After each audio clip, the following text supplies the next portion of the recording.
Welcome to episode 131 of the GolfRules Questions Podcast.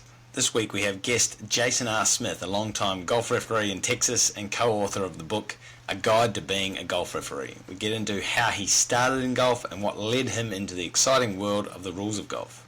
Then we delve into the wonderful book he and his co-author Woody have put together that covers everything not in the rules of golf that you need to know if you're wanting to become a referee. So whether you are practicing your putting or cleaning the gutters, we hope you enjoy this episode of the GolfRules Questions Podcast. Welcome everyone to the GolfRules Questions Podcast. This is episode 131. I am Blakey, and on my own this week, or should I say Podcast McPhee is not joining me, but I have an amazing guest, Jason R. Smith, from A Guide to Being a Golf Rules Official. The things that they don't tell you about, the things that the rules of golf don't tell you about. He's the co-author along with his friend Woody, and this is going to be a special episode about going through what is in his book, which is, if you want to be a referee, rules official, I'd say that would be the first place you start. Welcome, Jason. Well, thank you. And I mean, I think the book is kind of just about everything but the rules. There's plenty of books written about the rules. There's plenty of professionals about the rules. This is, okay, if you ever wanted to be a rules official, what does that mean? What does that look like? And of that, in 2020, when COVID hit, I tell you, Blakey, it's kind of interesting on all your other podcasts. You always talk about people, how they got into the rules. And if you want to, I could start with that, or I could kind of start with how the book came about, how I got into the rules, or how the book came about. What do you want to go with? What we will do first is answer one of the hardest Golf Rules questions of the week from last week or last podcast. Yeah, we got to do that. 130. Now, I found out from Mr. Nigel Pollock, thank you Nigel, that this was a MGA question, Metro Golf Association question, which they release questions, I think it's 25 every year, and they are hypothetical but extremely, extremely hard. So I found out that's where this one came from. Basically, I'll just run through it and then we're going to have a chat about it. The player hits her ball on a par 3 and is known or virtually certain to be in a yellow penalty area. The player decides to correctly drop a ball back on the line for a penalty of 1 stroke. The player then sees her original ball and decides to go and play that ball. She then hits her original ball sideways and rolls into the same yellow penalty area at a new entry point. The player goes back on the tee side of the yellow penalty area and drops a ball back on the line. She then hits this ball into the green side bunker. She then hits her bunker shot across the green back into the penalty area at the same crossing point as the original ball from the teeing area. She goes to drop a ball under penalty of 1 stroke back on the line, but as her first drop ball is in the same position, she decides to play this instead. Hits that on the green, takes 1 putt to finish. What is her score? And there's a lot of red herrings. Jason's put up, for those who are listening, the answer is 6, and that's what Jason is putting up with his hands. And that's because the original ball was a wrong ball and the drop ball was the ball in play. The first drop ball was the ball in play. So all the shots with the original ball, including dropping another ball, thinking they were doing the right thing, didn't count, and they just got the general penalty. They were lucky not to be DQ'd just because they were too lazy to drop another ball. If that third drop ball, because she was too lazy, if the third drop ball, she had dropped that and hit it on the green, it wouldn't have mattered. She wasn't proceeding with the intention of correcting her mistake for the wrong ball, and that is why the answer is 6. Now, I disagreed with it. I didn't disagree with what Stuart was saying, that But Stuart wasn't even committing to his answer either last week. I got him to... like negotiating the middle ground. I got him to got him to fall off the fence slightly towards that. But he just said, this is what, if you look at it, and I get it. That is what the rules say, and the rules say that 6.3C is proceeds over 14.4, that's probably what I disagree with the most. Right. Is I think that 14.4 should come before 6.3c. It doesn't. I'm wrong. That's fine. I don't mind admitting that. And that's for my reason is I see that you could be disqualified more in the 6.3c proceeds over 14.4 than the other way around. She wasn't disqualified just because she was too lazy to drop another ball. Otherwise, if she had, she would have been disqualified. Whereas if we'd gone with the second drop, and then she'd kept going, her score would have been a 12 or 13 or 14 or something like that. Well, and I think in your last podcast you mentioned it, that it was easier to just say that everything when she dropped her for everything with the wrong ball just doesn't count. And that's the easy way out, and the rules don't always say the easy way is the right way. Yeah. So I admired your argument, and where I kind of got lost in your argument was when she started dropping other balls after acting on her original ball that she found that was no longer her ball in play. And I think the status of the ball was really the definition that we have to kind of get into with that. She was acting on the wrong ball, and so. And 6.3 kind of takes precedence over everything else. You're spot on with that. That's just, for me, if someone has the intention to put the ball in play, yep. That ball is in play, except now the 6.3c. Oh, man. And, and we've all been there. We've all been in those situations, and you're just like going, really? I'm going to absolve all this crap they just did?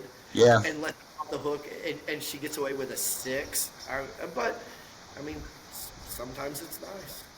Well, actually, Stuart had a ruling like that. I think he talked about it, episode 127 in New South Wales. Yep. Open, something about the guy had a wrong ball and he hit it 3 times, and then he said, how many penalties am I done? And Stuart said, no, it's just 2, and go back and play your correct one. And even the marker was like, what? Really? Yeah. So you're laying 3. Play on. Let's go. I don't mind that about 6.3, that you don't count the shots after. It's just the fact that he's put the ball in play, another ball in play. Yeah. Yes, and I must specify. No, go. But Stuart did bring up the point. Like, if they incur a penalty like advise, double caddies, some other things like that, there's some penalties that they can occur even with acting with the wrong ball. True. It will still affect the original ball. There's some penalties you can absolve. Yep. Did they work out whether you get the 2 penalties for 2 wrong balls? Can you remember that one? So if you play a wrong ball, that's a good question. And then you go and play another wrong ball, is that second wrong ball still applied to the ball in play, or is it just part of, no, it doesn't count? I don't know. Yeah, neither do I. I'd have to go look that up, and that's sort of like the same scenario. If you hit 2 provisional balls in the same area, do you get 6 minutes, or do you just get 3 if they're in the same area? If they're in different areas, you get 3 each, but if they're in the same areas, you only get 3 to begin with. And what is the same area? Well, yeah, exactly. Oh my God. Let's get into some gray right there really quickly. Well, and I tell you, there was a couple of your podcasts too that I was like listening to, and I was laughing so hard because players all the time. I had some players that were at the final stage of Korn Ferry, trying to get their PGA Tour card a couple of weeks ago. And I tell players all the time, there's 2 things you need to know if you're a player. 2 things you need to say to a rules official when they come up to you. 1, it was accidental, and 2, it was care for the course. And I say, if you're going to get absolved of anything, it's going to be because you say it was accidental or it was for care and maintenance of the course. Those are my 2 bits of advice to tour players. Yeah. Because now with the new rules, if you're going to get out of a rule, that's the only way you're going to get out of it. So. Well, and yeah, that's true. And you've actually got some, which I like in your table of contents, or in the book, I mean. player interaction, asking the right questions, and always ask open-ended questions. And we won't start with that, but that's definitely on top of my list of what I want to ask you. So let's get started. We've finished with the GRQ OTW 130. How did you get into golf, Jason? Well, I tell you, but believe it or not, being a Texan, I was introduced to the game of golf when I was about 6 or 7 years old with a gentleman at my church, and I kid you not, his name was Jesse James, just like the cowboy. And there was an old group of guys, and I say old, they were probably only 60. Now I'm 50 years old, so 60 is not that old. But they sat around at church and they talked about their golf game, and they always talked about golf. And Jack Nicklaus, I was a huge Tom Watson fan when I started growing up, and I thought the Green Jacket and the Masters, and I heard these guys at church where I attended, them talking about golf. And sure enough, when I was about 9 or 10 years old, they brought me a 3-iron that was cut down to my size and some golf balls. And I had a huge yard in front of my house, and I put some soup cans in the ground, put some sticks in them, and started whacking away at golf balls. And finally, my dad, felt that I was not. I'm ADHD. I'm going to be honest, man. I'm all over the place constantly. But these guys, my dad finally thought that I was mature enough. He took me out with them, and they would drop me off at the 100-yard stake, and I would hit my golf ball into the green with them and learn the etiquette of the game. And I was, 10, 11 years old playing with a bunch of 60-year-old guys. And that's how I got into golf. My dad never really played golf. My family was never golfers. And I'm a musician. Just so everybody knows, I'm a music teacher. I'm a full-time teacher. I teach music full-time in public schools in Texas. And golf is just a huge passion and hobby. It's not a profession. I'm not a professional golfer. I'm not a professional rules person. But as a matter of fact, when I got out of music school and I got my first paycheck as a teacher, the first thing I went out and did was bought my own set of golf clubs. That's cool. That's cool. And I got into rules. I was up in Oklahoma, and I had been playing, and I got into our men's league, and I was president of our men's league. And I kept going to our pro all the time, asking questions. This is probably about 2000-ish. Yeah, probably around 2000. And he handed me a card, and it was from USGA saying, come learn the rules of golf at Golf House at a rules workshop. And he goes, Jason, you would really enjoy this. So, it was probably around 2000, 2003. I went to Far Hills and went to a golf rules workshop, and I opened the rule. I heard you had somebody on. Who was it? It was a PGA Tour official, like episode 228 or 227. Thomas. Who was it? Anyway. Michael Thomas. Yes. And they talked about how they opened the rules of golf, and they started reading it, and they were just like, oh my gosh, this is my world. And I was the same way. I got it. We had a decisions book at the golf club, and I opened it and started reading it, and I was like, I just want to dive in farther, dive in, and get into the weeds of it. And Jimmy Ramsey, I'm going to give a shout out. Jimmy Ramsey, he was the golf pro, and he said, Jason, you would really like this. And so I did it, and here I am, 20-something years later. So when did you go from, I'm just going to read the rules, to actually go out and help with competitions? It was probably around 2010. I made the move from Oklahoma to Texas, and I had done a little bit of officiating in Oklahoma, but nobody really kind of included me or let me become. And when I moved to Texas, I reached out to the Texas Golf Association and said, hey, I've scored this on the rules exam. I'd love to volunteer. How can I help? And now I'm on the board of directors for the Texas Golf Association. I've done, countless NCAA events. I'm a USGA committee member. I run, usually 2 or 3. I usually run either 2 or 3 USGA qualifiers in the Dallas area and volunteer. I probably volunteer anywhere between 30 to 60 days a year doing golf rules, either for the Texas Golf Association, the USGA, or the NCAAs. And so it's probably 2010 is when I kind of started, and volunteering a whole lot. And I'll say this to everybody. I'm a volunteer rules official. I don't get paid. Well, the NCAA's have paid me a couple of times, but not enough they paid me gas money. So, but I did work, I tell you this, I did work for the APT Tour, the All Pro Tour, a fabulous mini tour here, and I worked for the WAPT, the women's version of it, and I spent some time out on tour with them during COVID, working working ops and working rules. And it's a fabulous tour. It's sort of like one tier below the Corn Ferry. They have some stuff to get into the Corn Ferry and get into Symetra with the women. And so I did a lot of work with them. And so I got to see that side of it, the mini tour side, the volunteer side as far as USGA goes, the TGA side. The TGA runs, I don't know, it's like 400 or something events a year. Wow. And so, wow. you know,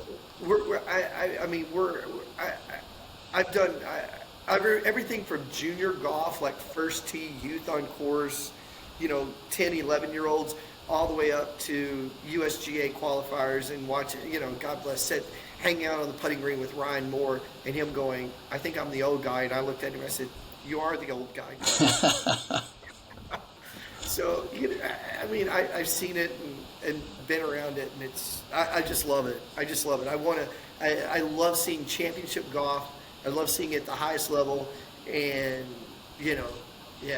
it's the. Have you ever applied for? I wish I. Go ahead. Yeah. Have you ever applied for a Corn Ferry, a PGA Tour, or LPGA, a Live Golf, or anything like that? I tell you, I talked to some guys on Symetra, the women's, the LPGA, and I looked at some of that. But, I have a passion for teaching, and I have a passion for teaching music. And a lot of people in Texas think that I'm pretty good at teaching music. So it's hard for me to give up my gig. I'm at a very large school district in charge of the whole band program at a very large school district in the Dallas area. So it's hard for me to give, when I retire, yeah, I'll probably do it when I retire. But I talk about it in the book that most of those guys, most of the people like you that have gone to, Corn Ferry or Symetra or LPGA or the PGA, they were either tour players or they went to college and they did a golf management program or something. And they did tour ops, they did operations, they did something like that to get them there. Where I'm coming from is not the way most of the professional referees get there. Yeah, well, I'm similar to you, but not quite. I started early enough to get me into an association, but before that I was an accountant and a bad one, so that's why I had to change to GolfRules. But we're here to. This is awesome. We're speaking about your book because seriously, GolfRules, a guide to being GolfRules official. Now, next step, you've only done the one edition so far, or have you updated it? No, just the one edition. The preface at the beginning, it's a living document. Will we update it? Woody and I, and let me give a shout out to Woody. Woody is sort of the financial backer and the inspiration behind the book. Him and I were officiating a tournament. Woody he's getting close to 90 years old, retired colonel from the Air Force. And he looked at me one day and said, Jason, you need to write a book. And I was like, I have no clue on how to write a book. And so he put the money and the inspiration behind it. And he said, if you do it, I'll fund it. Let's make it happen, because he's a huge mentor in the state of Texas. Woody has mentored, and myself included, many of us GolfRules officials across the state of Texas. And so he was kind of an inspiration behind it. And Woody and I have talked about, there may be a point in time where a second edition is needed, but right now, the book, the way we wrote it where it's not about the rules. So the officiating itself, it's pretty much the same no matter what the rules are. So. Yeah, so let's get into that. How to become a golf referee. So you tried out with Oklahoma, but they went a little bit in their own clique, and they were like, oh, well, not quite. Maybe it's changed since now, so I won't be too harsh on them. And then you've gone to Texas, and Texas have taken you in with open arms and said, come and help us out. You know, basically you just start at the amateur level. This is what we're saying, right? We start at the amateur level, and you just say, hey, I can help, and I can help for free, basically. Absolutely. And I think, you know, as a lot of the people that you've had on your podcast have said, the game of golf is about giving back. It always comes back to giving back. And I think that, you know, when you look at the professional golf, how much money have they given to charities and everything else? And I think that's such a huge thing. There's a huge need in the golf world as far as, you know, like USGA events or RNA events of volunteerism. And volunteerism is such a huge component of golf. And so, you know, even if you go do, you know, the open events, there's volunteerism. There's millions of volunteers around to pull off open events or to pull off state or national level events. There's tons of volunteers. And what I would encourage anybody, if you're wanting to get into it, you just get to your allied association, get to your association, whatever your local association is, and just let them know, hey, I want to volunteer, I want to help. And to me, that says more. If you're going to get into it for the money, like you could probably know I know in the PGA Tour they have 36 or 40 rules officials that are paid rules officials. You know, the DP World Tour, the Live Tour and stuff, it's about the same. You know, you're probably looking at 30 to 40 officials. And on the mini tours, those guys are running operations with like 5 or 6 people. Is all they're running events with. And so it's, you know, it's a very small area to get paid. But to me, volunteering and just jumping in, and most of the associations, as soon as you start jumping in and helping, the more you jump in, the more you help, the more they're going to help you become a better official or better volunteer for them. Yeah, well said. So what you're saying is out of the 8 billion people on this world, only about 200 are professional referees. Yes, exactly. That's about it. So I mean, I probably know about half. I know about half of them. So. Yeah. That's the other thing I was going to say. It's a small world, the golf community, and it's even smaller world, the golf referee community or rules official community. Now, knowing the rules versus being a referee, what have you got on that? Dude, that's like one of the last chapters in the book. I was just going back through the book, and it's like chapter 14. I say, just because you scored well on a rules exam, I tell you, I can't tell you how many times I was even at the Big 12 championship this last year, and I sat and watched a situation where a rules official that I know has scored like either a perfect score or close to a perfect score on the USGA exam, and they're on TV. And I'm just watching it and I'm just cringing because of the way they handled the situation, the way they handled the player. You know, just because you scored well on an exam doesn't mean that you're, you know, okay, here's a great example of this for me. There was a situation on the PGA Tour a few years ago where they're playing in a group of 3, so it was on like a Thursday or Friday or whatever else. And one of the players hit it into a penalty area, and nobody could decide as to exactly where it crossed into the penalty area. No rules official around anywhere at all, and there was some high-profile players in the group of 3, and so they kind of get into an argument between the 3 players. And the rules official, and I'm not going to call him out because I'm trying to think of his name actually, he handled it exactly the same way I would. They call him in, he drives up in his cart with no cap and with no cover on, flies in there and he goes, okay, what's the problem? And they explain to him and he goes, well, y'all just need to decide amongst yourself. And then he turned around and drove off. Yeah, and This has happened a couple of times. The latest one, the last one was with Hovland, Damon yes. Berger, and the referee was Gary Young, who is awesome. Gary Young handled that, and everybody else in the world is like looking at Gary Young going, dude, go make a ruling. And I was like, Yeah. there's no ruling to be made. I wasn't there. I didn't see it.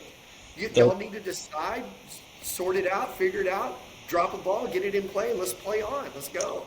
As David Stabler says, the rules are easy, the facts are hard. Yeah, Dave Stabler, the man, the bow tie master. Dude, okay, and here's another one of the other great sayings from somebody else of kind of Stabler's category, and I think I quoted him in the book, but I left him anonymous and it's a PGA Tour rules official, and he goes, on the PGA Tour we do what's fair, and when we can't figure out what's fair, we read the book. That's not bad. No. I mean, you'll see that a lot of the rules change. They're slow to change, but they change because of rulings on tour. So, boat right. I tell you what, I had a situation one time where I have a good friend of mine who worked with Boat Right at USJ when Boat Right was there making rulings and decisions and everything else, and he said that there was a whole new set of decisions that had just come out. Boatwright had, of course, giving his one-word answer that he always gave for all of his decisions and everything else. And they were out at like a U.S. Open qualifier, and he was working with Boatwright, and they were doing something, and they got a call for a ruling. And it happened to be a ruling that a new decision had just come out in the new rules and everything else. And the person riding with Boatwright was sitting there, and they called Boatwright, and Boatwright comes in, and he looks at the situation, whatever else, and he makes a ruling that's completely opposite of the new decision that he had just given and written into the decision. Completely opposite. And they drove off, and he looks at Boatwright, and he goes, don't you know that you just wrote a decision that was opposite of that? And he goes, yeah, but this was the right ruling. Wow. I was just like, wow. But if you're Boatwright, you can do that. The rest of us, we got to follow the clarifications. He probably changed it 4 years later. They probably did. He probably took it out and rewrote it. Get rid of that one. It doesn't work. We thought it worked, but it doesn't work. Yeah.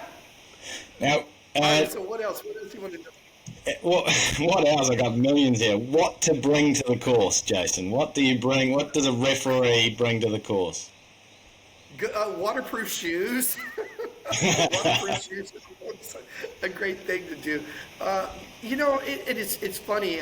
When I first got into doing rules, what is in your briefcase, what is in your satchel bag that rules officials are bringing with them? Gotcha string. Everybody always had their gotcha string or whatever else. Obviously your rules and decisions either on your phone or whatever else. A good. I have an umbrella that I bought that it's never had a drop of rain touch it. And every time I bring that umbrella to the course, we never have rain, so it kind of goes with me. You got to think about some things like that. I have a nice, awesome clipboard that I lay in like the Raguzzi sheet. Do y'all use Raguzzi sheets down in Australia? Yeah, we just call them. I think the rest of the world calls them timing sheets. You guys call them Raguzzis because that's the person that created them first. Yes. There's some history there. I had to do some history before I was like writing the book, and I was like, okay, if I call it a Raguzzi sheet, should I explain where that came from?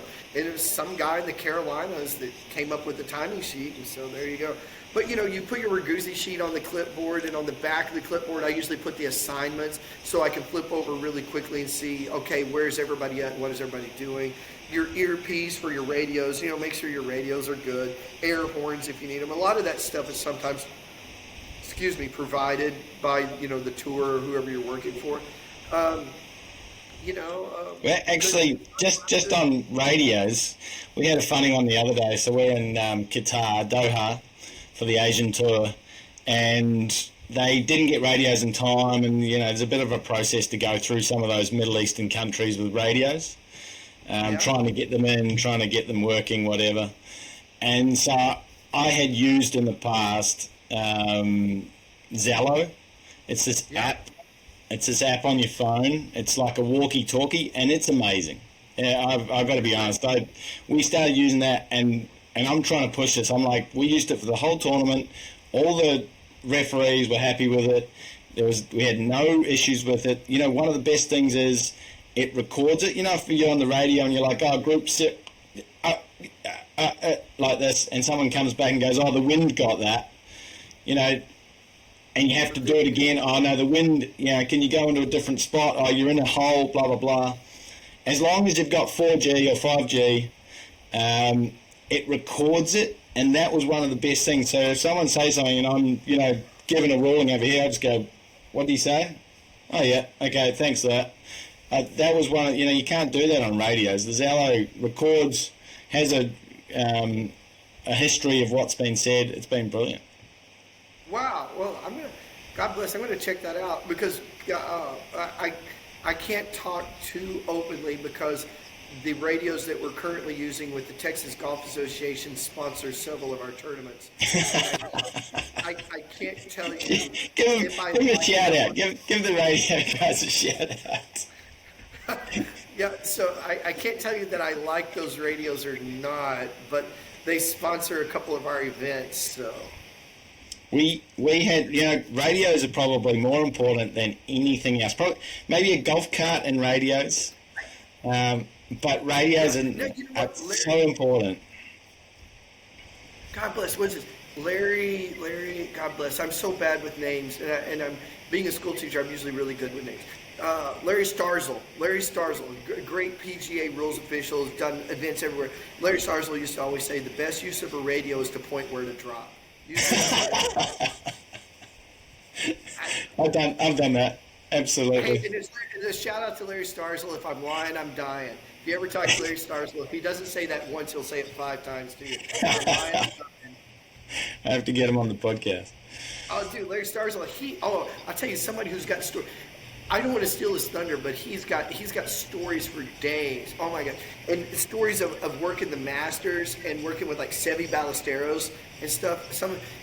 I'll tell you, him and Dave Price. Dave Price was the one who made the ruling up at Whistling Straits with Dustin Johnson, and had to go tell Dustin Johnson that he missed the playoff. Ouch. And that's Dave Price. And Dave Price lives here in Dallas, and a huge, great mentor. Shout out to Dave Price. And I mean, geez, some of those guys, when you get to sit around and you get to have a drink with them and you hear their stories and how they do refereeing, you start really understanding that, you know, it's to be available but not be. Yeah, I tell you, one of the great advices I can give golf referees is you're not involved. It's not your match. It's not your game.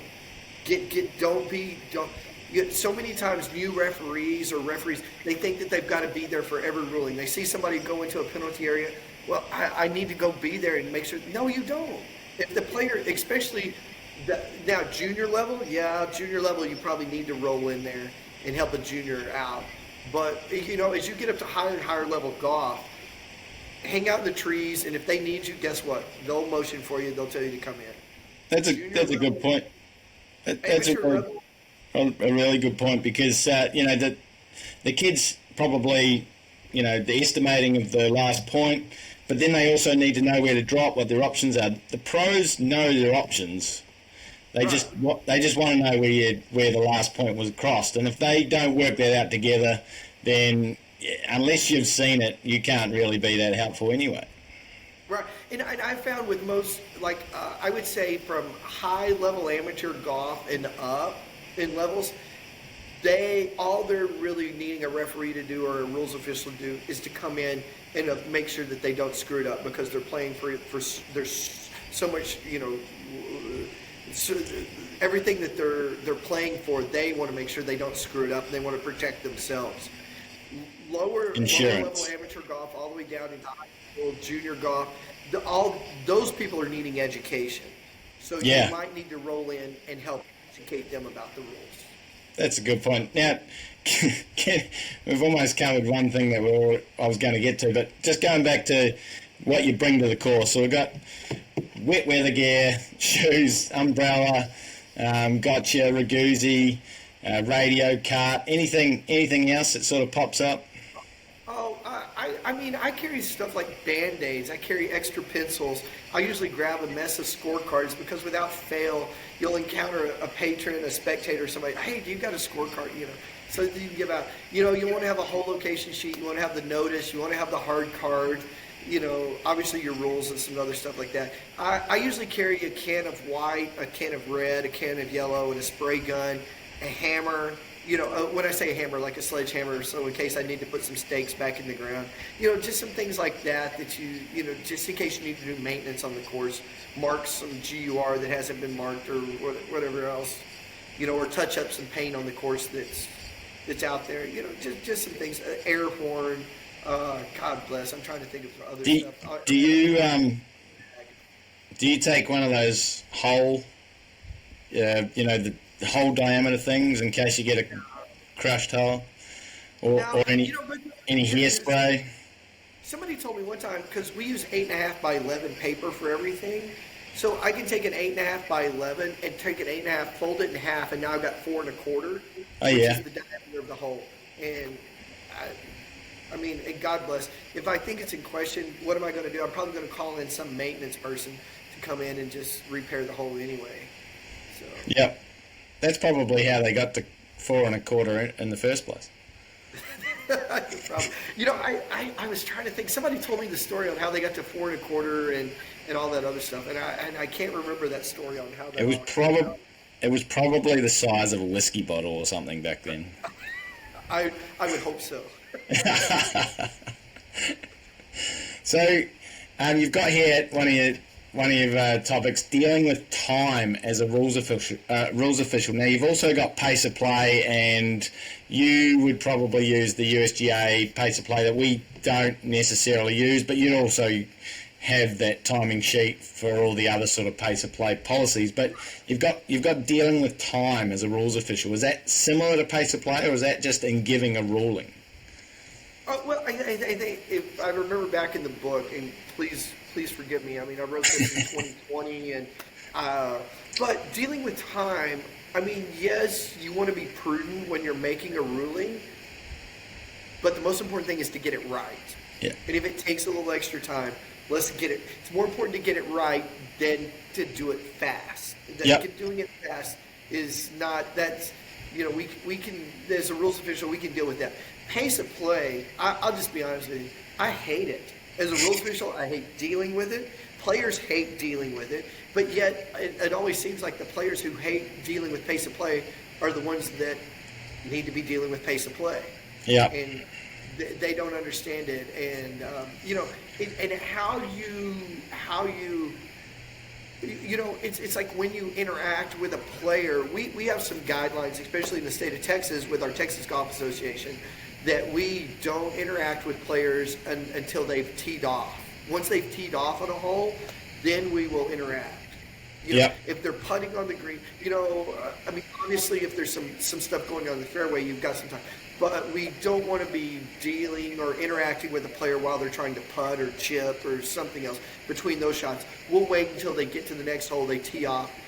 Then we will interact with the player. So that timing, and also what we say to the player when we're dealing with pace of play and everything. Now, and Blakey, you probably know this too, that the more you're on tour and you have relationships with certain players, you can look at certain players, you can say certain things to them at certain times, and you know that you can deal with that. And that's, if it's a player that you don't know, then you're probably going to stick to the guidelines. I've said things to players that are completely not on script and out of bounds and whatever else while they're playing, but they're players that I have a relationship with, and I can look at a player and say, I always think one of my favorite players in the Texas amateur world, Aaron Hickman, he's on the board of directors with me, so I can say something to Aaron Hickman that I might not want to say to another player. So. Yeah, I totally get that, and that's probably one of the biggest differences between the volunteers and the professionals. The professionals basically work at the same place. They've got the same office.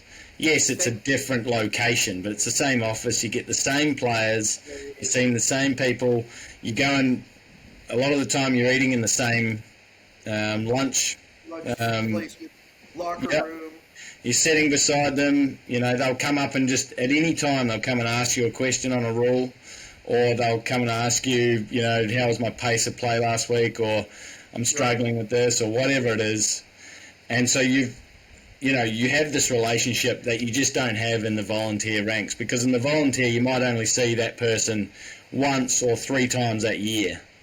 Right. And so that's the biggest thing about player management and player interaction, is just actually having a relationship. And one of my good friends, Brad Ullman, he says, be friendly but don't be friends, which is a really good saying. On the course, absolutely. Be friendly but don't be friends. Yeah, and so, sometimes you have to give a hard ruling. But if you've done it by the book, then they can only just respect you. Well, and I talk about that in the book, is that all I'm there doing is telling you what the rule is. Yeah, we're just delivery people. That's it. I'm not, no, I'm just telling you what the rule is. Here's the situation. Here's what the ruling is. This is not it's not personal. Yep. Just telling you what the rule book. This is what the rule book says. I've even said that to players before. And I tell you, Blakey, I can only think in my 20, I guess maybe 15 years now of really doing a lot of officiating. I've only had 2 times that I've ever had players that it became very tense or uncomfortable. So, if you only had 2 times of that, that's not too bad. I've had a few more than that just recently, but at the same time, I'm sort of, you're always analysing how you're talking to players, and a lot of the situations, the players can be quite cheeky, and if you don't sort of watch it, you can sort of get in their mould, and you can sort of. Yeah, like spit back something straight away, because they'll spit something and you'll spit something back. I just have to keep watching myself for that, because I'm the referee. I should be in sit in the bigger, and just sometimes just let it pass and go. If they want to say that, it's their office and they're trying to cool off, and they're heated under the pressure of everything that's going on. And, whereas I don't necessarily have that pressure, so why am I going down that route of trying to throw in a barb? This is something I'm interested in. How many times have you disqualified a player? Or you've had to disqualify? Not many. Probably be maximum 5. Wow. Okay, the first one I ever did, it was a junior girl. And it was at a multi-day event on the 5th hole of the first day. Yeah. That's the first time I ever had to disqualify a player. And talk about feeling like crap. It's an AJGA event, and on the 5th hole of a multi-day event, the first day, and had to tell her she was going home. Let me guess. I mean, most of the time it's going to be wrong score or handicap, or no sign, but I'm going to say serious breach of a wrong place. Absolutely. And she did what her dad and uncle had always done on every course. She hit it out of bounds, and she dropped where it crossed out of bounds, played on, teed off on the next hole. I looked at that. That's tougher. That's a tough one, because, it just, I don't know why it's tougher, but it is. Whereas, yes, I guess I get, because it's all their actions, it's all the players' actions. But the ones that I've done, I mean, the funniest one I've done is the guy ran out of golf balls. Last hole, ran out of golf balls. Okay, was it a 1-ball rule thing, or was it? Yes, 1-ball rule, and he had a Shrixon, whereas 95% of players, I don't know why you use Shrixon, 95% of players use Titleist Pro V1s, and so we actually found him another ball from another player on the other 9, and couriered it, delivered it to him, and then my referee colleague, gave him a 2-shot penalty for delay of play. But then I was following him. He was like the second last group, following him. He hit it in the crap, and I was in there finding it for him. And then on the last hole, he just hit it too far, and I think it was 5 minutes back then. And the 5 minutes came up, and he goes, "I got no more balls." And I said, "Oh, just you're near the clubhouse. You might as well walk. You've been DQ'd." But so though that's not as bad. But the most of the DQs I do didn't sign and wrong score. And I mean they're now getting rid of the didn't sign if you put that local rule in. Yeah, I don't know. I have a friend of mine. He always says you should only do that once. You should only sign for a wrong score one time in your life. Yeah, absolutely. Absolutely. Yeah, but I don't know. I understand why the tours are trying to absolve the players of that, but I think there's also some accountability in that rule that needs to stay. I agree with you. I don't see how there's anything wrong with disqualifying someone for not taking the time and the responsibility, the accountability. And I say, but that's not golf. Yeah, well, it is golf. That's exactly what golf is. No, it's tradition, and we need to get rid of the old way. And I'm like, well, so we want to get rid of someone being responsible for some small thing that they have a lot of time to do. It's not like you only have 1 minute in the scoring tent. Right. Well, and I go over in the book, I talk about scoring in the book, and I always laugh about it now. Whenever I hear situations, I'm like going, okay, when you're in scoring, that person working scoring, there's about 5 things that you've got to make sure happens in scoring. That individual scored by hole is correct, and that you have some signatures on there. Those are the 2 biggies. And if you get that, everything else is pretty okay. But I'll tell you, the second situation that I had to DQ somebody was they signed for a wrong score. So it happens. That happens a lot, and that happens a lot. I mean, and that treated. They come into scoring, they're pissed off about the way they played or whatever else. Sign it, here, go, get me out of here. I'm ready. Let me go on. And you're like, yeah, why don't you just go ahead and slam the trunk and move on to the next tournament while you're at it. So. And you've actually got in your book, the roles and responsibilities of the referee, starter, scoring, observer, rover, timing. Yeah. And I would assume that in the scoring, one important thing, if you are a scorer in that little hut and you've got those 5 things, that you're in control of that room. And if people are in there making noise, you're allowed to tell them to shut up and go away.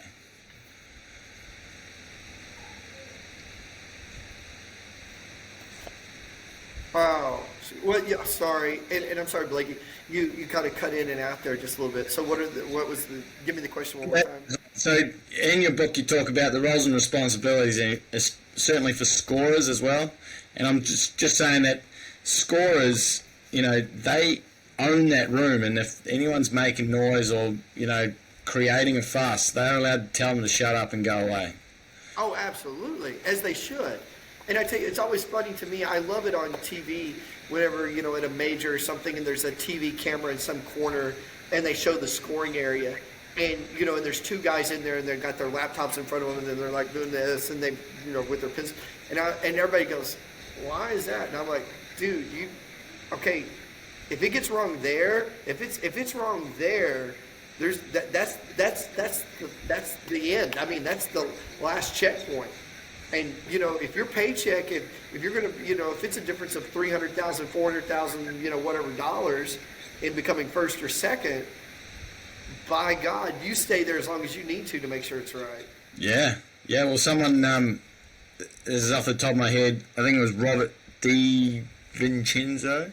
Might have lost the Masters by a shot. That's right. Dude, so, okay, I'll tell you this on a personal note. When I first started playing some competitive golf, we called it the barbecue circuit in Texas and Oklahoma, and I played a two-man event, and I checked the 9-hole score, the 18-hole score on the scorecard that was turned in. I didn't check the hole-by-hole score. I lost by 1, and it cost me about $900. Whoa! And when you're playing, you're paying $150 or $200 for an entry fee, and and it's it's a barbecue, but it was, and as my friend always said, it should only happen once. Yeah, I get that. So, one of the things that you've got moments of sheer terror. So hours of waiting and moments of sheer terror. I mean, we say that as well. 95% boredom and 5% sheer terror. Do you want to just go into, for everyone listening, what that sort of means? Well, I tell you, I was out on a tour working for them one summer, and there was one of our rules officials. He would put a 7-minute alarm, about a 5-minute or 7-minute alarm on his phone, and that way, if he fell asleep, it would wake him up. Because that was about the amount of time that the next group would be coming through. If you're sitting on a hole, and it was, and I laughed about it at the time. I thought I was funny, but you sit out there and not, like you said, 95% of the play that comes through or comes by you, or even if you're walking. To me, one of the funnest things to do for me is to walk with a group and be with the group for the whole 18 holes. Anytime I get to do that, I think that's just. I don't mind working a hole or a group of holes for a whole day. I mean, sometimes that's what you do. You work an area, but if you get to walk with a group of players, you'll also find that you have you start developing that relationship with players. But 95% of what you do, you're just watching. You're watching, and hopefully you're watching good golf. Hopefully you're getting to watch good golf. But all of a sudden, when you think, just when you think something couldn't go wrong, it does, and and then it's, everybody turns and looks at you, and now you're the expert. You have to know what to do. You have to know what the outcome is. You have to walk them through whatever the situation is and get them through that situation. And you work an event. It may be 8 hours, 9 hours of a golf tournament that it may take for the whole field to go through, and you might have one or two serious situations. So, and the thing about it is then it becomes into your rules education. How well do you know the rules, and can you keep yourself calm and collected? I see a lot of times rules officials that all of a sudden that one situation happens, and they're like, pedal to the metal on the golf cart, racing across. Oh, I finally get my situation. And you're just like, dude, don't. Just stay calm. And as much as you want to keep pace of play moving and all this other stuff that goes on, just stay calm. And if you don't know, I tell you, this is the other bit of advice I'll tell rules officials all the time. If you don't know, or if you have 1% of doubt, just call it in on the radio and verify. I tell you, Blake, I've even called in. I remember a situation. I called in one time where I had some animals, some armadillos here in Texas. They tore up some area behind a green, and a ball was in it. And of course, you get relief from that. But all of a sudden, my mind, like in the moment, I had like just a fleeting moment of doubt. So what do? I just called on the radio. I was like, hey, Ken, you're right. Yeah, it's ground animal armadillo tilled this area. We give them relief, right? And he goes, yeah, Jason. And of course, then he looks at me like, you're the expert. Why are you asking me? Well, because I have a small amount of doubt in my head at the moment. So, and I want to make sure I get it right. Yeah. No, that's good. So, on that, you're talking about, that you want to get it right and the player interaction. So, and asking the right questions. So, what do you sort of your thoughts about that? Asking the right questions, approaching the situation, getting the facts.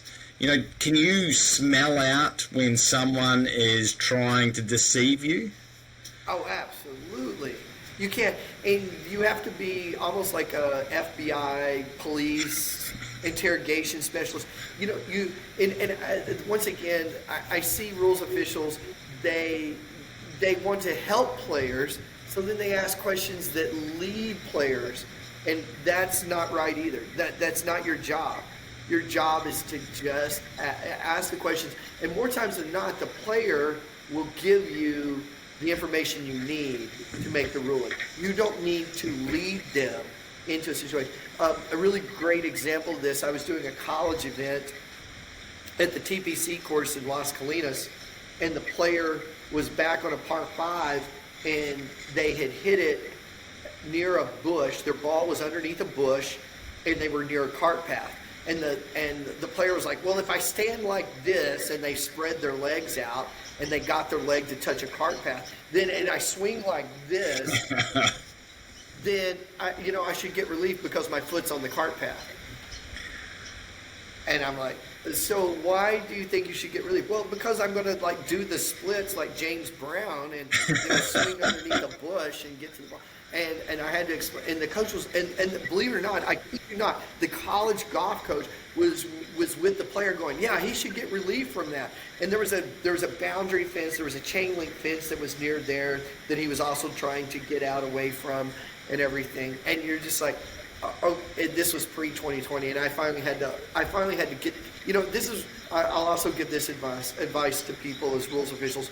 Don't open the book and say, hey, look, right here it says. Yeah. But I finally had to tell the college coach, I was like, look, an unusual stance or swing does not, you don't get relief for an unusual stance or swing. And the college golf coach was, but his foot's on the carpet. And I was like, would he really stand like that to hit that ball? No, he wouldn't. And so you just kind of ask the questions like, why would you stand like that? Well, so that my foot would get to the cart path. Well, there you go. It's an unusual stance or swing. No. Yeah, what you're saying is that open-ended question. That makes a lot of sense. And so you have to ask the players, like, well, why would you stand like that? Yeah. Why, and I tell you the other thing that also becomes an issue a lot of times, and this is understanding the level of play that you're governing, is understanding what player capabilities are. Some player may say, well, I'm going to stand like this because I'm going to make a left-handed golf swing and hit it with the back end of my 7-iron, and I'm going to bump it out there to the fairway. Roy McIlroy, heck yeah, get after it, dude. I'm going to stand back over here and drink a beer and watch you do it. Junior level golfer, amateur golfer, maybe not. Yep. And so, understanding the level of golfer that you've got, and when you ask them, it's like, okay, why are you going to do that? Or what do you want to do? Okay, what is your question? The bit of advice that I always give rules officials is when you roll up, get out of the cart, take your sunglasses off, make sure you're look them in the eye and say, how can I help you? Yep. Or what's the situation? Just what's going on? Tell me what's going on. And let them talk. The more you talk or the more you say, you're going to probably feed words to them. Yes. And don't do it. Just, hey, how can I help you? What's going on? Yeah, that's really good. And then, to your opening question before about why would you play like that, what would you do if this wasn't here? That type of thing. If this tree wasn't here, what would you do? Yeah, that's good. So you sort of get to there's so much in here. As I sort of mentioned off air, you've got a lot there that you can actually find in the rule book, in committee procedures section 6, yes. And you've just reiterated that. But there's so much more here that is all around the internet. The USGA, I've seen the USGA and the RNA have got a lot of the stuff, but you've put it all in the same place, which is what I absolutely love. Now you've got here about, because I was, thinking about what you bring to the course. You don't bring any batteries, do you, for rangefinders? Oh, no, actually I do. I actually have batteries. Yeah. I have like about 2 or 3 different types of batteries. Thought you might. Yeah, it's amazing. But sorry, a rangefinder credit. But yeah, I bring batteries in there, like y'all call them pasties. We call them bandages. Yeah, we call them. I think with bandages or Band-Aid or plaster. Plaster, that's what y'all call them. Yeah, I have some of those. I have usually some medicine like Tylenol, Advil. Yes, that's a big one. Just some kind of pain reliever. Yeah, and I'll tell you, here's a great one: mustard packets. Because y'all are in the middle of summer right now. mustard packets. Put mustard packets. I usually go in the morning. I'll grab a couple of mustard packets and put it. If somebody's having cramps, they can suck down and it'll take a cramp out in like no time, especially if they're walking. If it's a no way, I didn't know that. Yeah. Pickle juice, mustard or pickle juice. The vinegar in the mustard and pickle juice will relieve cramps. Dude, we had a situation at Merido one year. I think we probably had 9. It was back when we were doing USAM qualifier, and they're walking 36 in the middle of July, which, for you guys, it's like right now. It's 105 outside, and they're trying to walk 36 holes. And God bless, we probably had 8 or 9 guys that went down with cramps. Yeah. And I would keep, and if you're driving a golf cart, you probably have a cooler. I have one of my buddies, he has like a Yeti soft-sided cooler in the summertime, and he'll fill the thing up with ice and water, and if patrons or players need it, then we just have it right there on the cart for them. Gatorades or anything like that. Yeah. You think about those things, those are always really great things to have because yes, we're rules officials and we're helping players with rules, but we're also there for the player, to make sure the player and the caddies are safe and have a good experience. Yeah, that's definitely a big thing that probably people don't realise, that, sometimes on tour we'll bring a physio out to a player. We need to get a physio. Can someone pick him up at the clubhouse? Physio the whole 10 or whatever. Yeah, to stretch a player out who's cramping up or something. Yeah. Yeah. I've done that. Or, God, the worst is what we call EMTs, emergency medical technician. Yep. And so it's, yeah. And, and the thing about it is, from tour to tour to tour, you really need to make sure that you read, like, all of the notice and the code of conducts and all that other stuff. Because, you may think, like, oh, well, it's okay if I drive this player to the bathroom because they're about to, crap their pants. Yep. But in the code of conduct, it says they're on their own. They're on their own. I remember watching the U.S. Open. I was up at Southern Hills in Tulsa, and I saw John Rahm like racing across the course one day to a portable potty, so that you go use the bathroom. And I remember thinking, dude, I would almost bet in the player code of conduct they can't get rides for the bathroom. They got it. They're out on the course. Go use them. That's nuts. I mean, I think on Asian Tour we allow them to get rides for the toilet. Well, I hope we do, because I've given them rides. So. You know what? I mean, you're feeling for them because you're like, oh, you had a bad curry last night or what? Yeah, or what is it now? God bless, it's my license plate. It's just so you know how much of a rules nerd I am. I have 20.2 on my license plate. That's what my license plate says. It says Rule 20.2. Because guess what? If I give a ride to a player and I say it's okay, guess what? At the end of the day, it's okay. I like it. So I used to have Rule 34. It was 34.4, 34. A referee in the old rules it said, when a referee is so appointed, his decision is final. Yeah. And it was like the shortest rule in the rule book, 34, whatever it was, 34-2. And now it's 20.4. I think it's 20.4 now. And now it's like 5 paragraphs long as to what we can and can't do as rules officials. And I was like, dude, one sentence was great. When a referee is so appointed, his decision is final. That's it. We're done. Well, what's some terminology you've got here in the book? Terminology to use and not use, do's and don'ts for referees in terms of terminology. Oh, geez. Okay. And I tell you what, I surveyed a whole bunch of my rules official friends when I was writing that chapter, because like hole locations versus pin locations, or oh my gosh, I should open it up. My friend, people, it was like, my friend Brad. So we have this argument. My friend Brad. Every time I say pin, and our area of the world, it must just be the thing to say pin.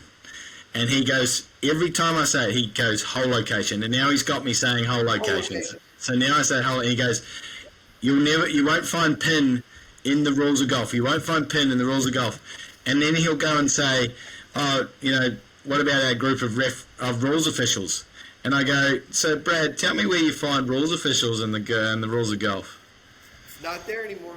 So we have that we have a little bit of a to and fro about that one, so it's pretty funny. Oh, no.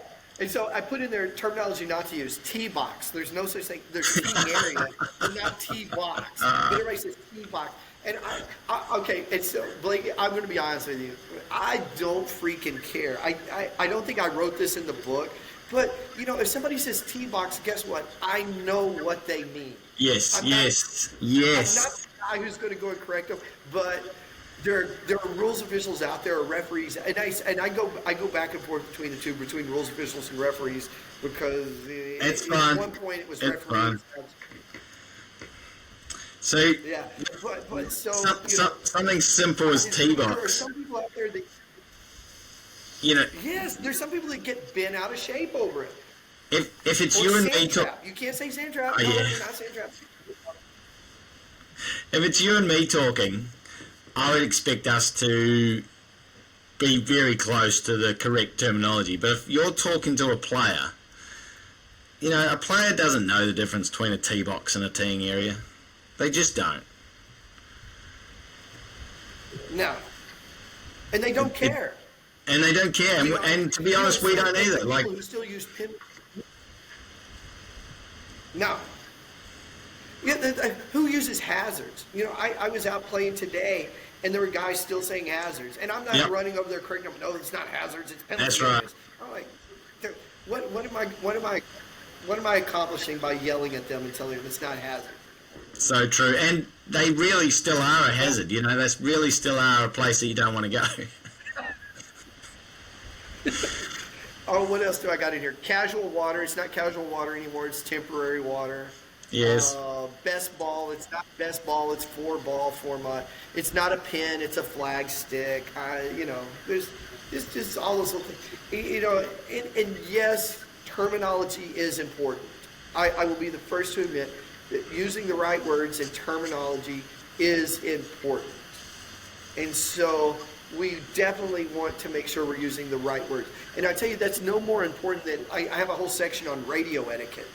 How many times I don't know if you've ever been out volunteering or you've been out with a group of rules officials who are just new to using the radio. And I'll say this, my introduction to this was, I did an AJGA event, that's the American Junior Golf Association, very high level, high school age event. They run some of the elite level high school golf competitions across the country. And they have what they call an SRO, a senior rules official. And I was acting as a senior rules official. All of the interns have to call in every ruling. They can't make a ruling. They have to call it into you and verify that what they're going to do is correct. It's like 8 hours of a rules exam. But what I found was that those interns, his ball is over here and it's next to those rocks, that area by that bush, and so he wants to hit it, and you're just like, okay, radio etiquette. What hole are you on? Where are you located? Give us the facts. And before you get on the radio and start calling in a question, even to another rules official and saying, hey, what's the right ruling? Think through your head and say stuff in the logical order to the other rules. And also don't just, I tell you, the other radio etiquette, this is the other one that drives me nuts, is that people get on there, hey, can somebody help me with this ruling? No, don't, because now all of a sudden you're going to have like 15 people jump in and go, yeah, what do you need? No, know your part. There's usually like a rover, there's usually somebody above you, and then there's somebody above them, and just make sure, call in to a person and ask the question and have your facts lined out. And I mean, because everybody on the radio is listening to you, and you're either going to be buying everybody drinks at the end of the day, or they're going to make fun of you, one of the two. So. That's really good, Jason. I did see radio etiquette there and wanted to ask you about that.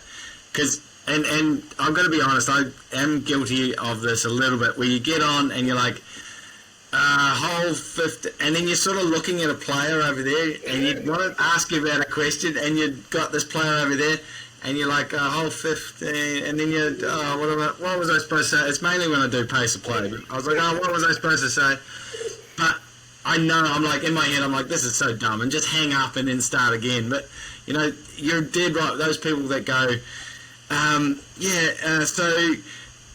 And it's usually after it happens, and I go, so I just had a player, and they were playing hole 6, and he walked across the bridge, and then his ball, and then he called me over, and then I came over, and then my cart got stuck, and then that guy over there had a putt, so I had to wait, and then he called me over, and I said, you just take a drop back there, but then he left his bag over there, so then he went and got his bag, and we're like, what's the question? Yes, what the just, exactly, the hierarchy of, can someone help me with the ruling? Jason, you're the chief. Jason, come in. Can you give me, help me here? Or I'm on hole 4. Can you come over and see me? If not, okay. Or just, Jason, you should at least have some understanding of what's happening. Jason, a ball moved on the green after it was replaced. What do I do? Right. So now, you give me that. Now I can ask you a couple of questions to kind of follow up and get some clarification on the situation. Ball on the green. Rather than you come back and go, so where are you? Where were you when you saw this? Where was the player? Who's involved? Blah, blah, blah. That's a good one. So I've got some more acronyms. And we've all been there. We've all been there. Like you said, You sit there and you start talking, and then you're looking at a player and you're just like, oh crap, I'm on the radio and I'm sounding like a freaking idiot. Well, see, this is actually, and you were talking about this sort of before, and I meant to ask a question about it. This is one of the biggest things, and I go on about it every second episode, I reckon, is, okay, you learn the rules of golf, and then you go to your association and you say, I want to help, and they go, great. And they put you out there, and they may put you with someone, but they might be so stretched. They might be so stretched, their resources are so stretched, and they, as you said before, they only have 5 or 6 people helping out, that they might be like, no, you just have to go and do a hole by yourself.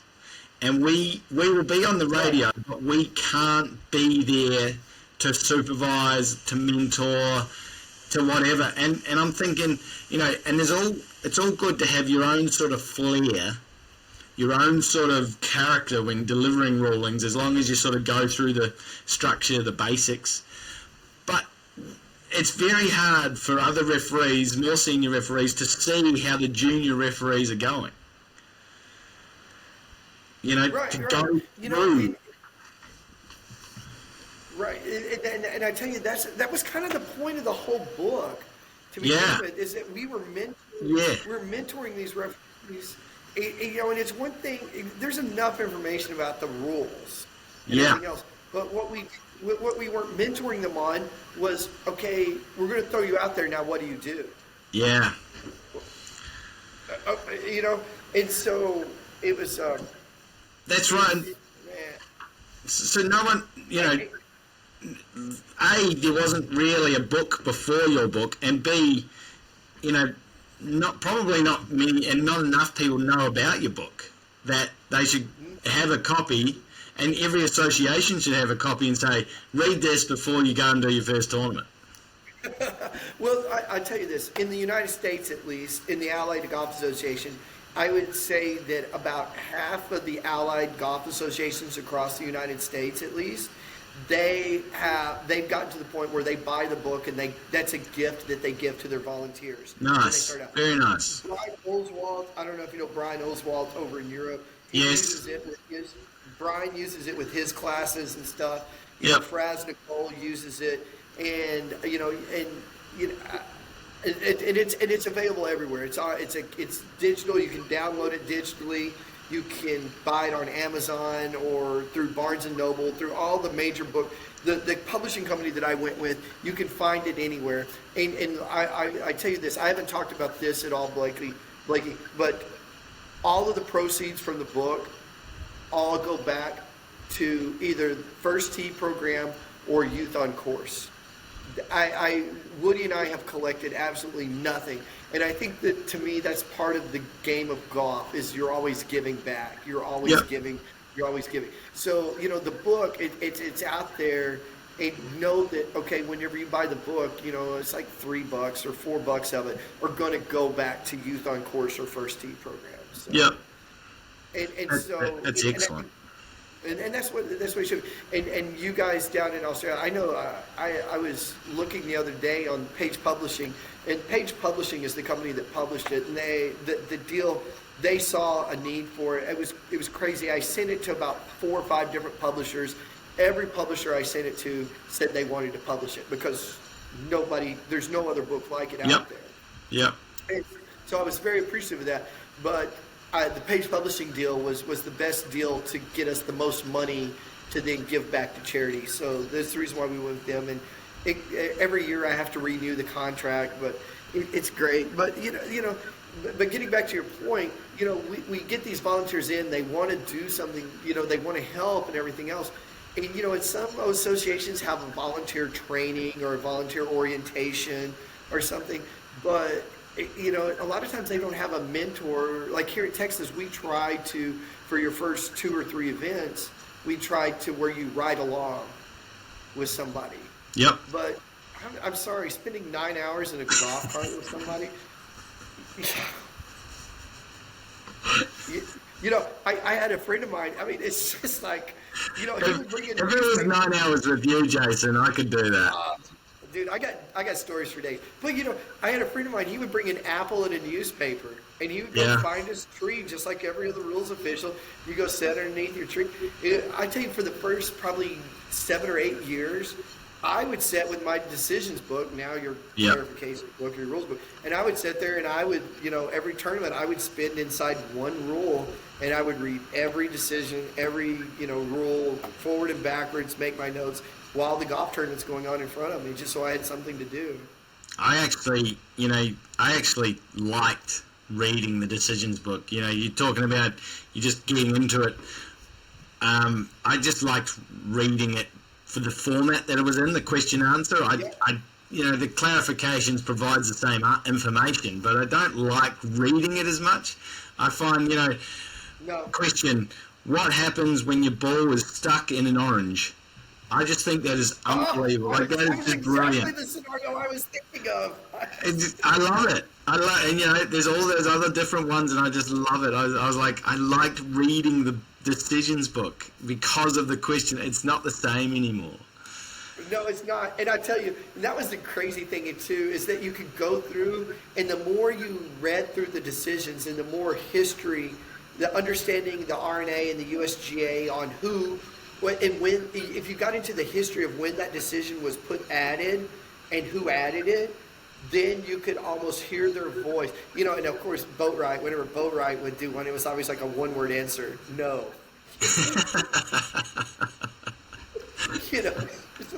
So, to me, that was, the more I studied the decisions book and read those scenarios, and you're right, because it would be like it would almost be like a story. You could see the situation unfolding in front of you.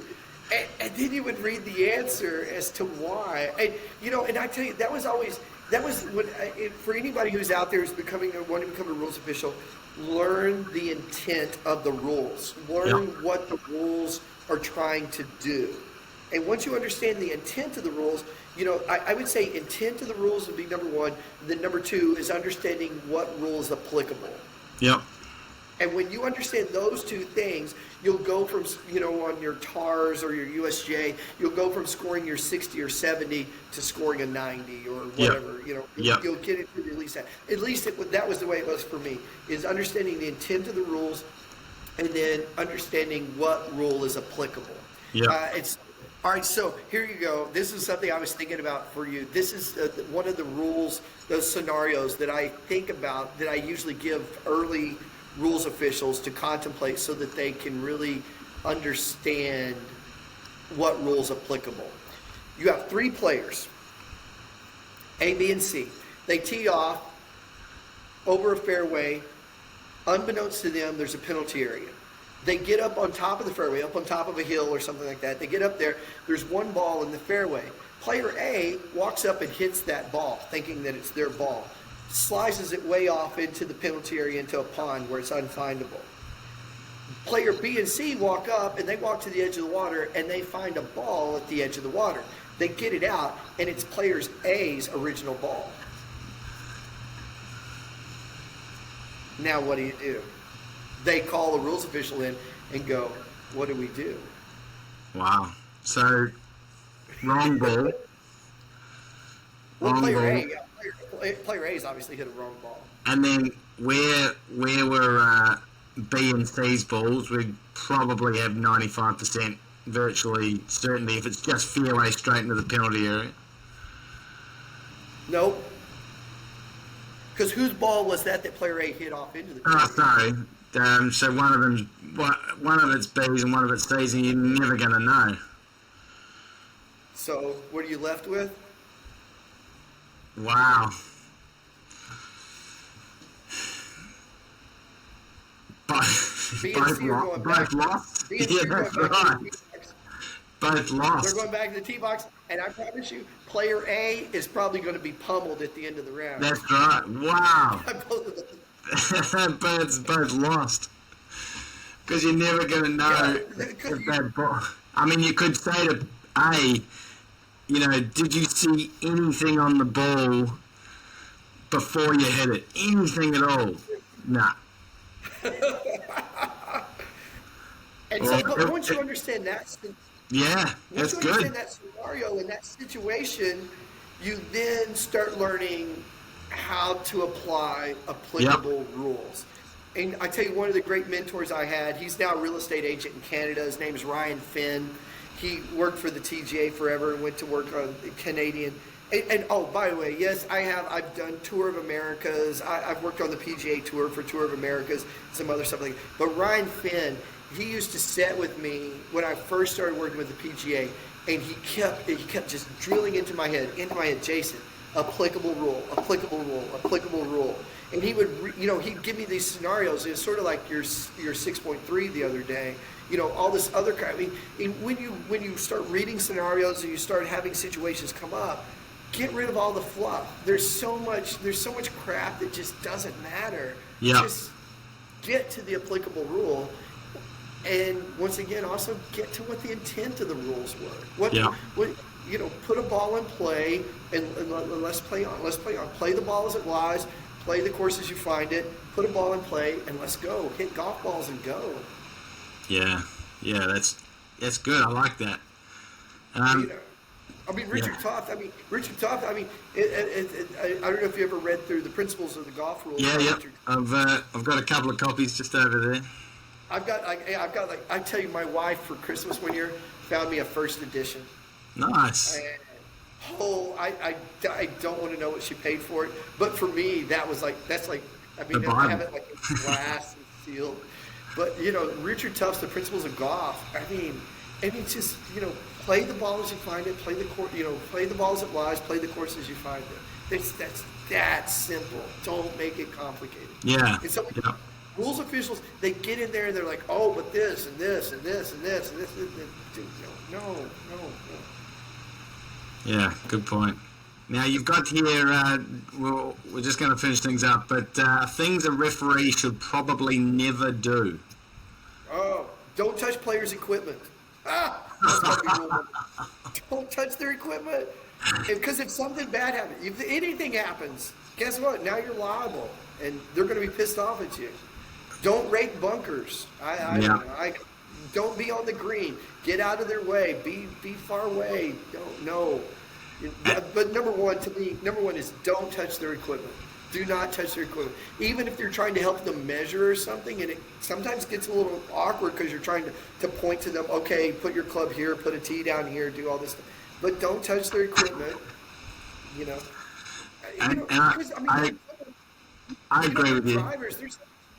They're drivers, some of those guys that are, especially on tour, they're hitting drivers and shafts and stuff that are $2,000, $3,000. And if you pick it up and you scratch it, you dent it, you drop it, you break it, just no. And don't be on the green. Don't mess with the flag stick. Just don't be involved. Let the players play the game, and you just observe. I mean, so that's what I always. And it just irritates me. A lot of times I'll be like a head official or something and be out watching, and I'll see a rules official that, well, I'm important. I've gotta be out there, and no, you don't. Go get underneath a tree somewhere. Go to sleep. Go away. Yeah, a good tournament for a referee is just 4 days of nothing, actually. Absolutely. And you know what? And sorry, another bit of advice: the better you mark a course. And you don't understand that either. Yes. It's that a lot of rules, sometimes rules officials, they think that they just show up on the day of competition, whenever the competition starts. No, rules officials, if you're really knee deep in it, you're there like, 3 or 4 days in advance. You're marking the course. You're deciding out hole locations, teeing areas. Yeah. You're looking at weather forecasts. You're doing all this stuff to prepare for the tournament. And you, as a rules official, yes, you're partly tour ops, I guess. A lot of tour ops guys are rules officials. Also, you're doing all that stuff, but the better you mark a course, the less problems you will have. Yes. And as soon as you think, I tell you, I was at a course one time, and behind a teeing area, there was a road and there was a creek, and they kind of intersected each other behind the teeing area, and they hadn't marked it with a penalty area line or an out of bounds line for the road.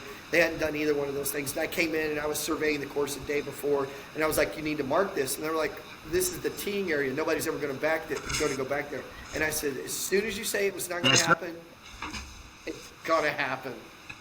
That's exactly right. There will, unless you mark it, you will get a ball there. You will get a ball there. And as soon as you don't think it's going to happen, it will happen. Yeah. And the crazy crap that will happen. It'll hit a tree, bounce off a car, and the next thing you know, it's across the road, and you're like... That's right. And what do we do here? Well, it should be a penalty area. We just forgot to mark it. Mark it. Yeah, no. And the players don't like that. You don't like it, and it's bad for everybody. Yes. And I tell you... Well, no, you go. If you haven't ever done a tournament with a course that's marked badly, as soon as you do it one time, you'll be like, dude, just put red paint down everywhere. Okay, sorry. I got one question for you, Blakey. I'm gonna make this statement. Put red paint down everywhere. I hate yellow penalty areas. Yellow penalty areas need to go away.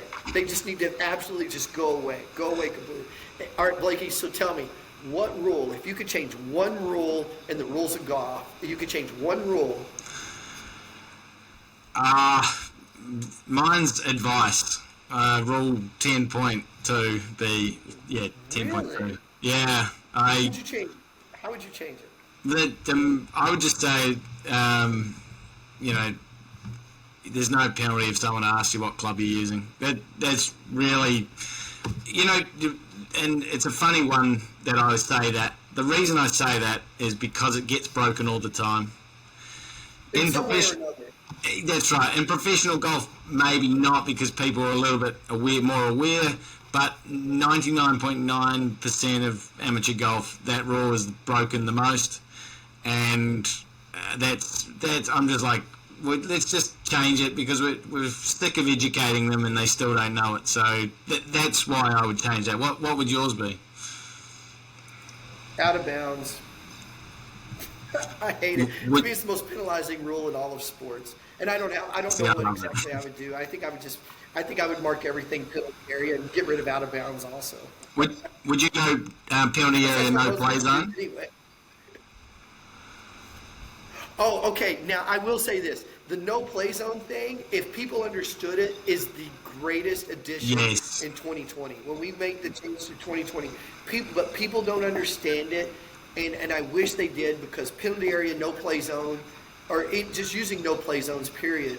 I wish we used it more, and I wish people understood it, because I would say mark out of bounds as penalty area no play zones, and just be done. If you marked everything as penalty area no play zone, not everything, but because you gotta have to have some challenge for the strategic.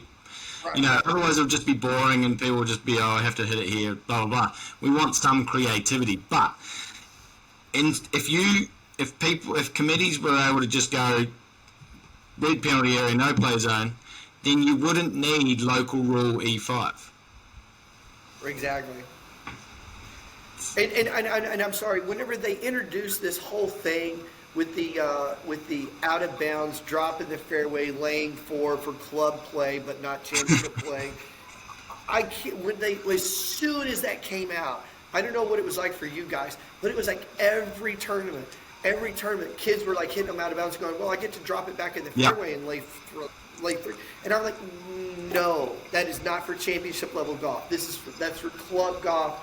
Not championship level golf, not tournament golf. 2 different worlds.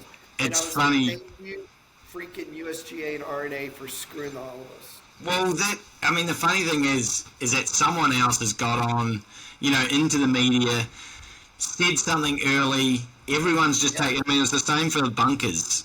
Oh, you can ground your club or you can touch sand in a bunker now. Well, no, it's more lenient. But it's not. There's still certain areas that you're not allowed to touch the club. You touch the sand with your club. And I tell people that now, and they're like, "No, They came out and said you can." I was like, "Read 12.2. You'll find it out." You'll find it out. Yeah. I tell you though, the one some of the good changes that I do like is in a penalty area that you can ground your club, take practice swings, move loose impediments and movable obstructions and everything else. I was like, thank God, just make that the same across the whole general area and penalty areas. And just, I thought that was a great solution. The one that I hated was dropping from knee height. I still think dropping from knee height is just completely awkward.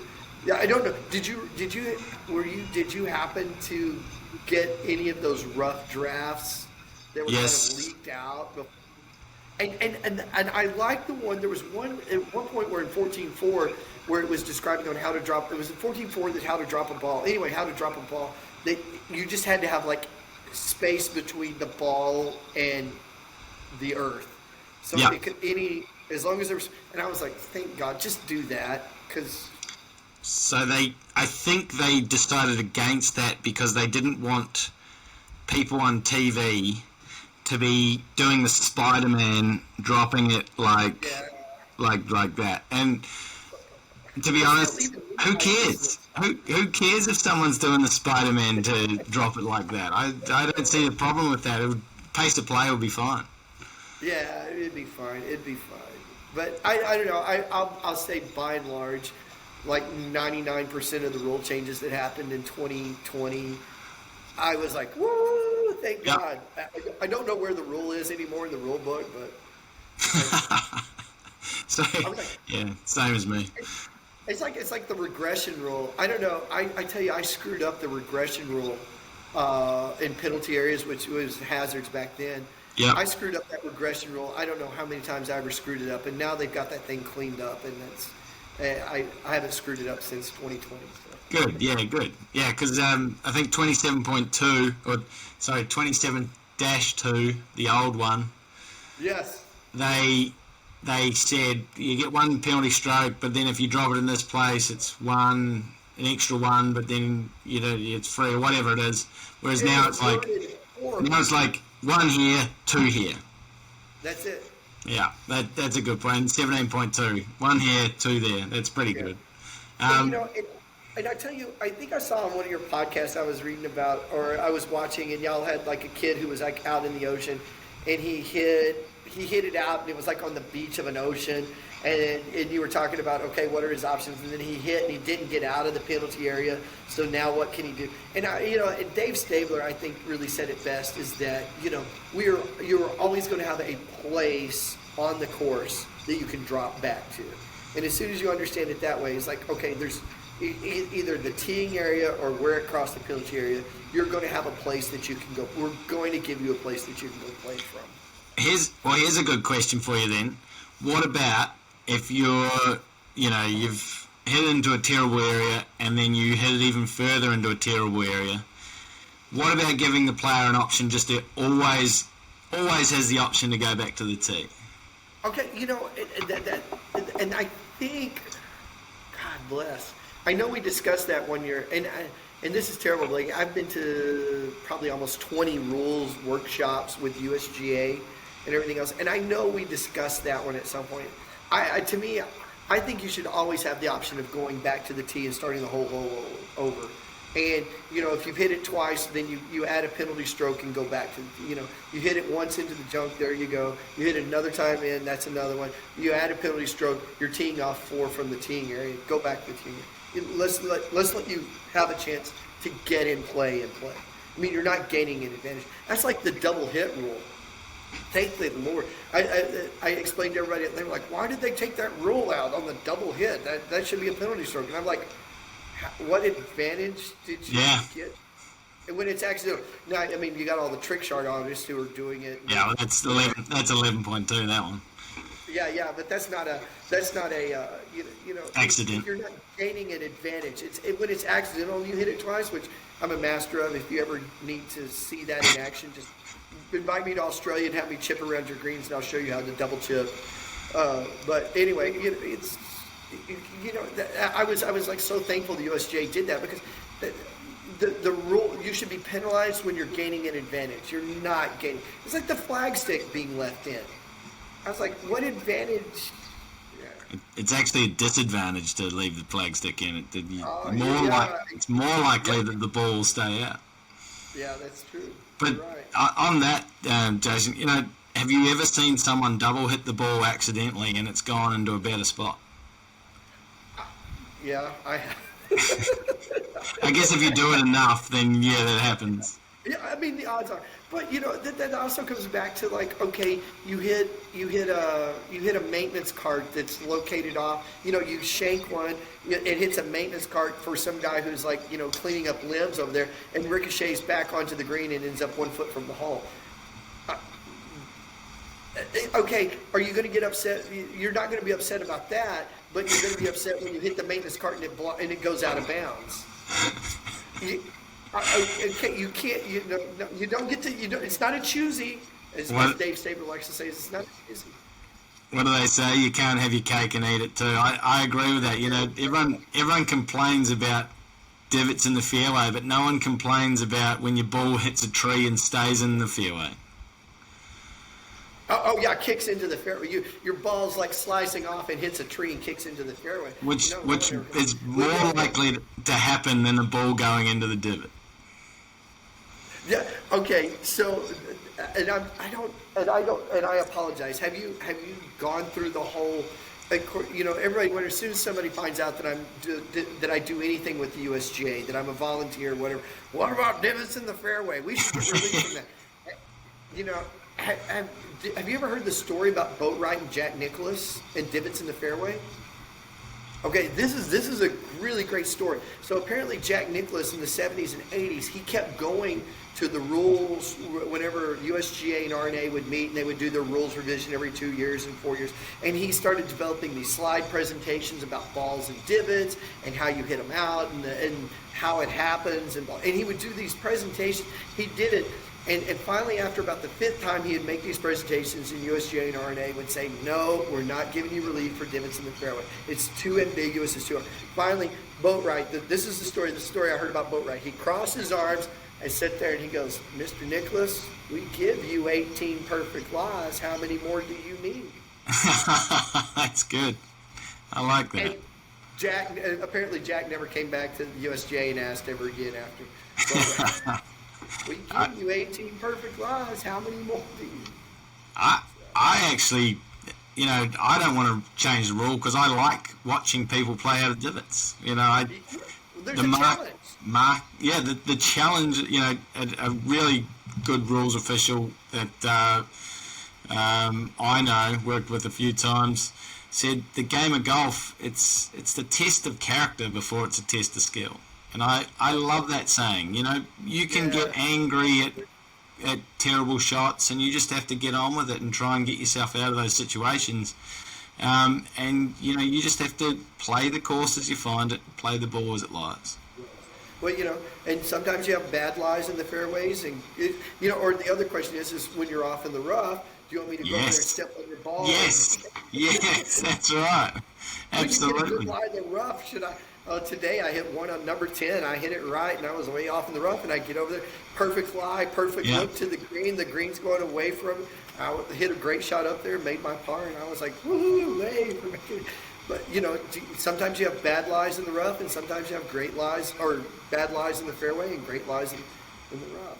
Yeah, that argument where I hit it in the fairway, I deserve a perfect lie. I hate that. I hate that the most. Oh, I'm sorry, you're entitled. Yeah, that's right. Exactly right. This has been absolute fun, Jason. Now we've there's so much more in your book that we've just touched on an absolute small part of it, and well done for you and Woody putting it together, and and proceeds going to First Tee and your charities. It's absolutely fantastic. Well done on giving back to the game of golf. Did you have a Golf Rules question of the week for 131? I gave up my best one, which is you the did. Players. You did, and you stuffed me on that one. So I'll say a question. In foursome stroke play with side AB, A, whose turn it is to play, plays a ball from outside the teeing area. This is foursome, or what you call alternative stroke over there. Oh, alternate stroke. Okay, alternate stroke. Okay. B, so A plays a ball from outside the teeing area, and then B makes a stroke from within the teeing area. What is the penalty and which player makes the next stroke? We've got options, but no, I won't give options. It's it's an open-ended question. A and B are the side. A and B are the side. A teed off from outside, and then B teed off from within the teeing area. What is the penalty or penalties, and which player makes the next stroke? And it's stroke play. Okay. Yeah. Yeah. So best of luck for that one, and you can, all the listeners out there or watchers, you can send me the answer on YouTube if you wish, or email. Certainly got a lot of emails about that last one, so that was good. Your last one was great. I was listening to it as I was practicing putting, and I was just like going, shut up, it's all just canceled. All canceled. So I think to make them, that's what I could do. I could just go and get those MGA ones, because they are ridiculous. They are just they've got turtles and birds and everything. The MGA guys, those Metropolitan Golf Association, I've got a couple of friends that are up there, and those guys are freaking nuts. They're like reading through the exceptions to the exceptions of the exception, and then coming up with a scenario that fits only that one. And you're just like, dude, it's what is it? Oh, God bless. What was her name? Oh, God bless. There was a lady. She used to write all the USGA tests a long time ago. It was like harder than crap, because there'd be like one word in the question that would cue you in as if it's match play or stroke play, or there would be like one word. It was, instead of and, it would be or, to cue you in. It was like one, and it became a reading exam. But that's the way those Metropolitan Golf Association guys are. They find it, and then they work their way down through it so that it's the one exception. Yes. But it's great, because at some point you got to know it.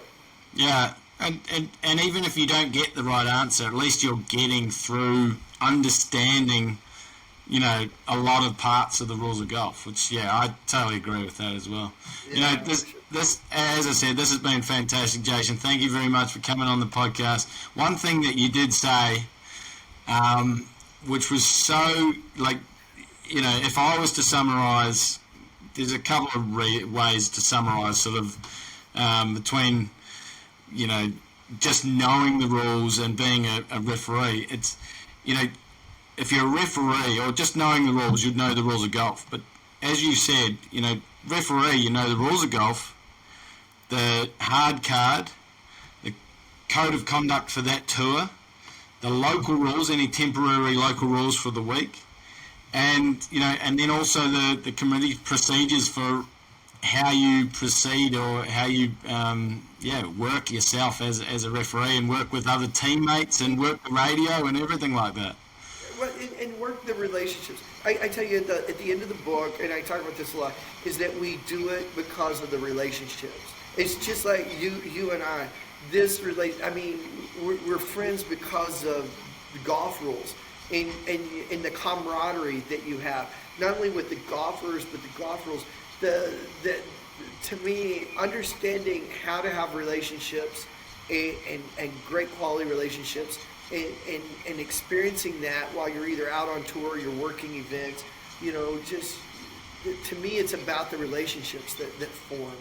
And that I love it. So. Yeah, and on that, thank you very much, Fraser Nickel, for getting us together. So I think you mentioned him before, but thanks, Fraser. He's turning out to be one of my managers now. So this has been great. We'd love to get you back on.